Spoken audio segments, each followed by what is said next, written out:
ऐसन मुख बिहार पकड़लई हो, सुनी सबके दिमाग चकरलई हो। ऐसन मुख बिहार पकड़लई हो, सुनी सबके दिमाग चकरलई हो। राजनीतिक कानून सभे तोड़ दहो,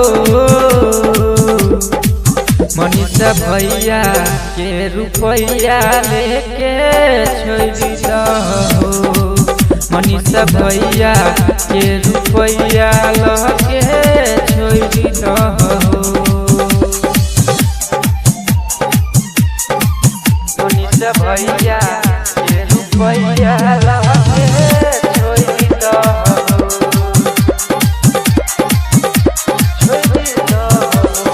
बात के नहीं बुझले सीधा जेल लगेले, सुनी के गिरे छै लोरबा हो भैया सबके कनाई के गईले। दिन पर दिन बढ़ै छै अत्याचार, सब कोई मिल के राखू अपन विचार। भैया के खातिर सब हाथ जोड़ दहो, मनीषा भैया के रुपया लेके छोड़ दहो, मनीषा भैया के रुपया लेके छोड़ दहो।